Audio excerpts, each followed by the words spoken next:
안녕하세요. 결혼한 지 7년 된 5살 난 딸아이를 키우고 있는 30대 워킹맘이에요.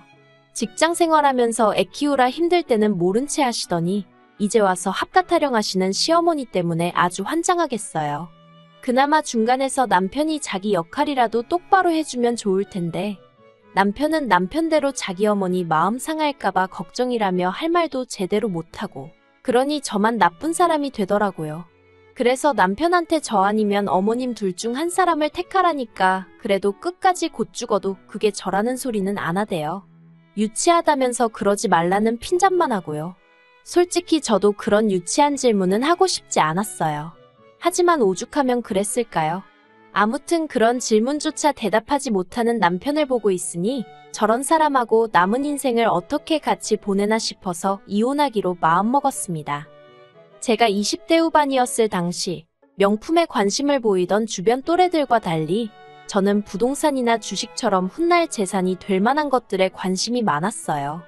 그리고 그건 아무래도 친정 부모님의 영향을 받아서였을 거예요. 어머니는 부동산 중개인으로 일을 하고 계셨고 아버지는 증권회사에 다니고 계셨으니까요. 그렇다 보니 직간접적으로 보고 듣는 게 많았고 직장 생활을 시작한 이후로는 자연스레 그런 쪽에 투자를 하고 싶단 생각을 갖게 되었지요. 그렇게 꾸준히 관심을 갖고 공부를 하다가 미분양 아파트 하나를 알게 되었습니다. 그리고 어째서인지 몇 날 며칠 눈앞에 아른아른한 것이 아무리 생각해봐도 투자해 볼 만하다 싶대요. 그래서 친정 부모님과 상의 끝에 분양을 받기로 했어요. 당시 제가 모아둔 돈이 1억 정도 있었는데 그 돈을 전부 다 탈탈 털어서 넣었습니다. 다행히 중도금은 무이자 대출이었기 때문에 입주하게 될 때까지 다시 지독하게 모으고 그리고 친정 부모님이 원래 저 시집 갈 때 1억 정도 해주려고 하셨다는데 그 돈은 제가 원할 때 아무 때나 주시겠다 하셨거든요. 그래서 계산해보니까 입주할 때쯤이면 그럭저럭 돈은 마련할 수 있겠더라고요. 그리고 그런 와중에 남편을 소개받았고 연애를 시작했어요. 직장을 다니던 평범한 회사원인 남편은 저와는 달리 물질적인 부분에 크게 욕심이 없는 사람이었습니다. 성격도 자기 주장을 크게 내세우는 편이 아니어서 사귀는 동안 서로 부딪힐 일이 별로 없었지요. 그렇게 1년을 조금 넘게 사귀었을 무렵 남편이 결혼하자고 하더라고요. 하지만 당시에 제 돈이 전부 다 아파트에 묶여 있었잖아요. 그래서 남편에게 상황을 설명했는데 괜찮다고 하더라고요. 그래서 바로는 결혼하지 못하고 프로포즈를 받고 1년이 더 지나서야 결혼하게 되었습니다. 참고로 왜 1년이냐 하면 그 1년 동안 결혼 자금을 모았거든요. 친정 부모님께는 이미 1억을 받기로 되어 있었기에 더는 부담을 드리고 싶지 않았어요. 아무튼 그렇게 식을 올리고 저희는 남편이 살고 있던 18평짜리 아파트에서 신혼살림을 시작했습니다. 그런데 이 부분에 있어서 제가 솔직히 억울한 게 저는 당연히 남편 소유라고 생각했었거든요. 그런데 나중에 남편이 한다는 말이 자기는 한 번도 자기 거라고 한 적이 없답니다. 제멋대로 오해한 거라고요. 하지만 제가 남편더러 지금 사는 곳이 전세냐고 물었을 때 남편은 아니, 자가야 라고 대답했고 그래서 저는 당연히 남편 명의일 거라고 생각한 거예요. 나중에 어머님도 말씀하시길 남편 줄 거라고 하시긴 했지만요. 하지만 어찌됐건 엄밀히 따지고 보자면 남편은 거의 빈몸으로 장가를 온 거나 마찬가지대요. 꼼꼼하게 따져 묻지 않은 제 탓이지요 뭐. 그때를 생각하면 지금도 스스로한테 답답한 마음이에요. 아무튼 리모델링을 하기에는 집 상태가 나쁘지 않았고 그리고 저 혼자 생각이긴 했지만 여기서 살다가 제 아파트에 입주하면 되겠다 싶더라고요. 그래서 도배만 새로 했어요. 그리고 냉장고부터 시작해서 큰 가전제품들과 가구들은 제가 혼수라고 생각하고 다 바꿨네요. 이건 어차피 이사 갈 때 들고 갔으니까 혼수로 해간 게 크게 억울하고 그러진 않았어요. 그런데 어머님은 이후로 걸핏하면 남편이 집을 해왔는데 제가 예단을 안 해왔다고 그걸 흠을 잡으시대요.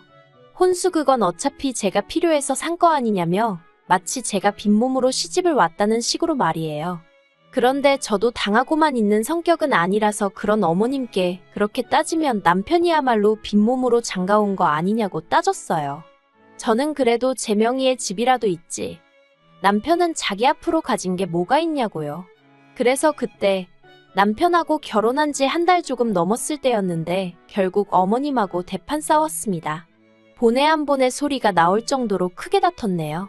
그러다가 아버님이 교통사고로 크게 다치시면서 저와 어머님의 싸움도 유야무야 없던 일처럼 묻어두고 지내게 되었지요.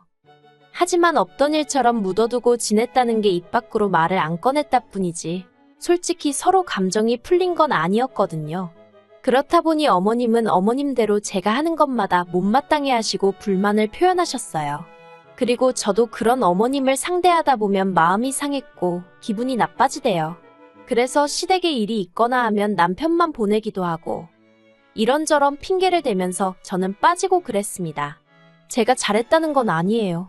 하지만 저도 제 나름대로 살 길을 강구했어야 했던 게 어머님하고 한번 감정 소모를 하고 나면 그 스트레스가 얼마나 컸던지 며칠을 끙끙 앓아야 할 지경이었거든요. 아무튼 그렇게 지내다가 저희 부부는 제 아파트로 이사를 하게 되었어요. 그리고 딱히 부족한 것도 없었지만 시댁에서도 금전이든 뭐든 어느 쪽으로든 도움을 주실 생각은 안 하시대요. 솔직히 말해서 기대가 없었기 때문에 서운하고 그런 것도 없었습니다. 어머님이 그 말씀을 하시기 전까지는 말이지요.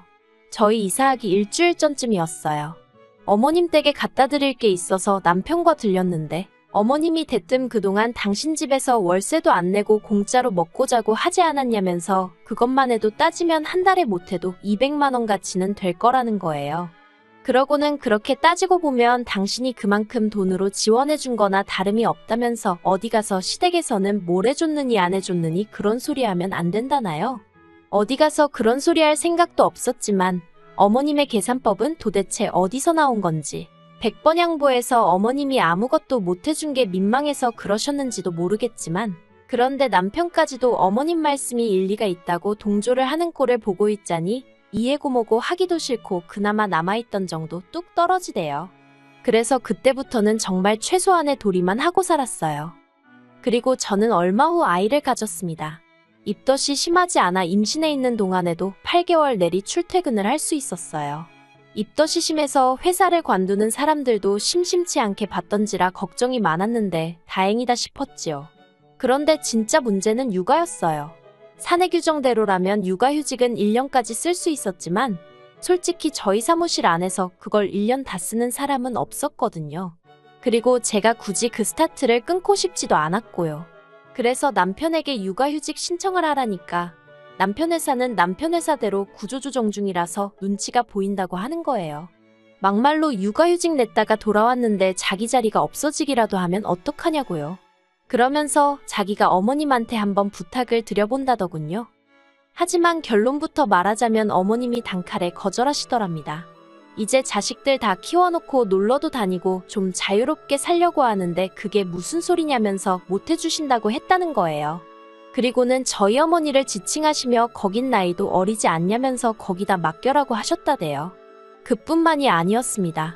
그러면 그냥 남편도 알겠다고 대충 얼버무리고 오면 되지. 어머님 앞에서 저희 친정어머니께 전화를 드렸더라고요. 그리고는 어머님이 시키는 대로 손녀 좀 봐주실 수 없겠냐고 부탁을 드린 거지요.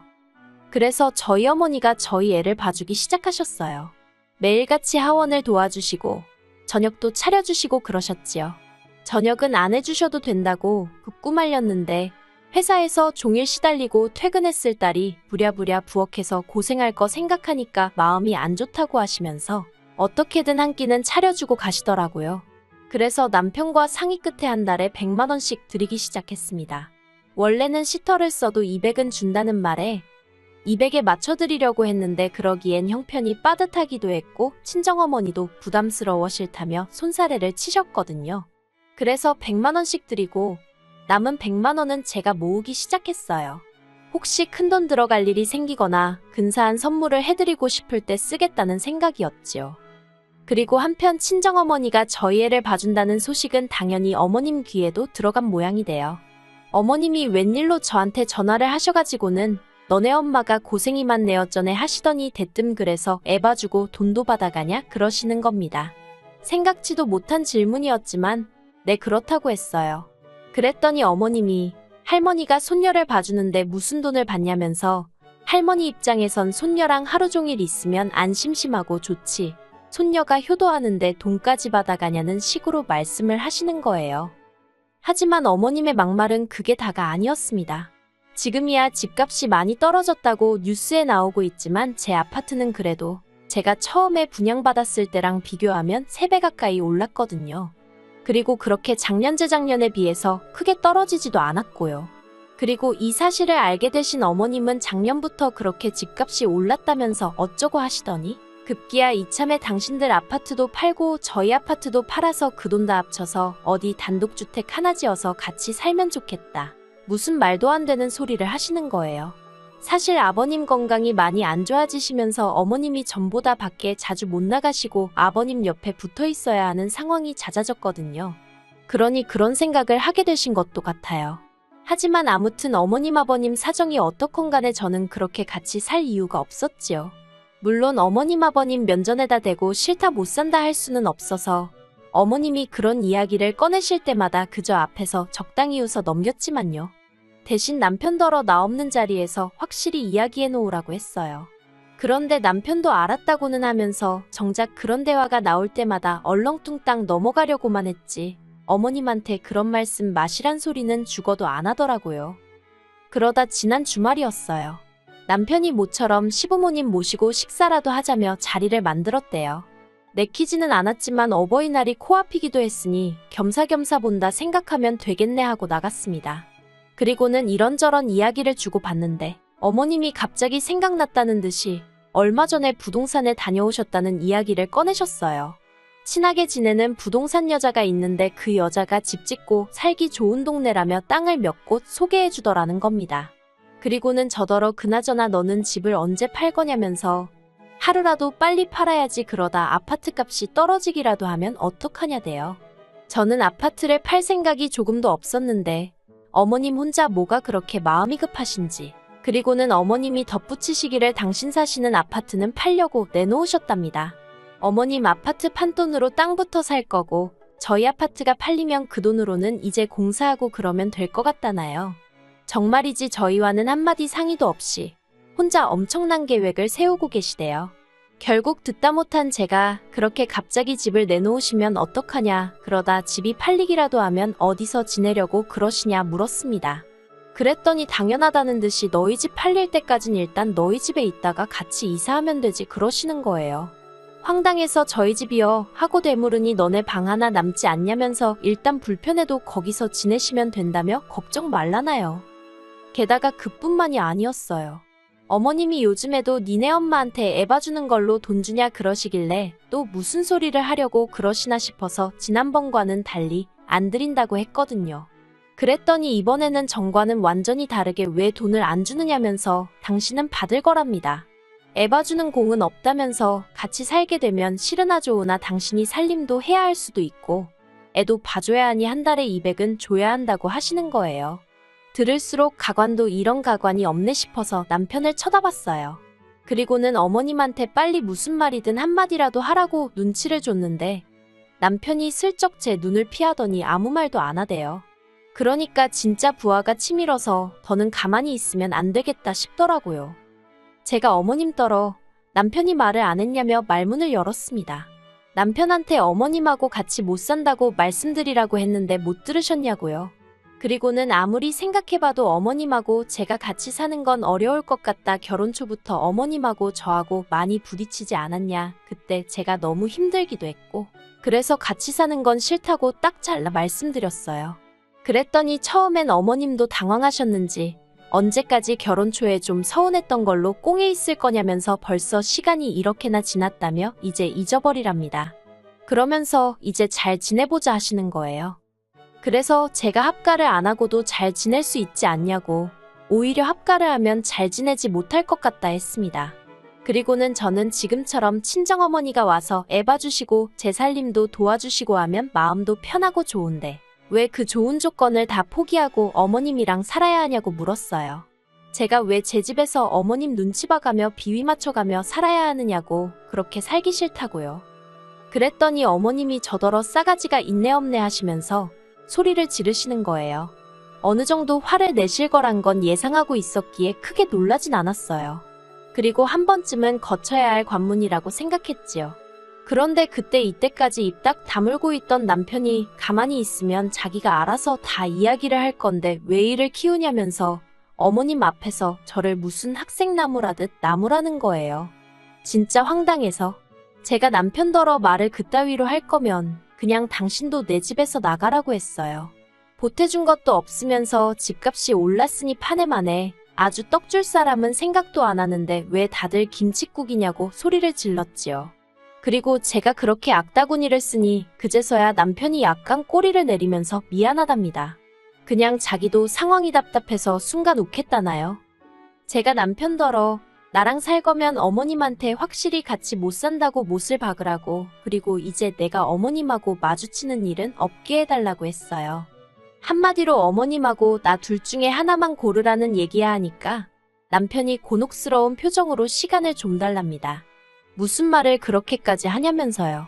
그런데 남편의 그런 태도에 저는 더 실망을 했어요. 어떻게 남편이 돼서는 아내한테 끝까지 믿음을 못 주나 싶은 게 한심하기도 하고, 그동안 남편이랑 산 세월이 다 허송세월 같고 그렇더라고요. 그래서 결국 남편한테 더 주고 말고 할 시간 없다고 깔끔하게 이혼하자 했습니다. 남편더러 협의 이혼할 건지 소송을 할 건지 그 정도는 선택할 수 있지 하고는 2주 줄 테니 결정해서 알려달라고 했어요. 그리고는 딸 데리고 일단 친정으로 왔네요. 그리고 이렇게 사연을 적으면서 과거를 곱씹어보니 생각할수록 이혼만이 답인 것 같습니다. 저랑 이혼하면 남편은 개털이나 마찬가지인데 솔직히 불쌍한 거 없어요. 어머님 계산대로면 제 집에서 남편도 자기 먹고 사는데 필요한 생활비만 벌어다 준 거니까 그다지 억울할 일도 아니겠지요. 그리고 남편과 싸움이 이렇게 커지고 나서야 어머님이 아까 이야기는 안 하겠다면서 그냥 앞으로 자주 얼굴이나 보고 살자 하셨는데요. 원래 하나 주면 2개 바라고 2개 생기면 3개 바라는 게 사람 욕심 아니겠어요? 어머님은 집 짓고 살면 나중에 그 집 다 저랑 남편 거 된다는 소리도 하셨지만 그 집 없어도 제 인생에 불편할 거 하나 없고요. 먹고 사는데 지장 없고요. 필요 없는 거 받자고 굳이 고생하고 살 이유가 없잖아요. 그냥 이제 빨리 남편하고 법적으로 깔끔하게 남남되어서 더는 스트레스 안 받고 살고 싶은 마음뿐이에요.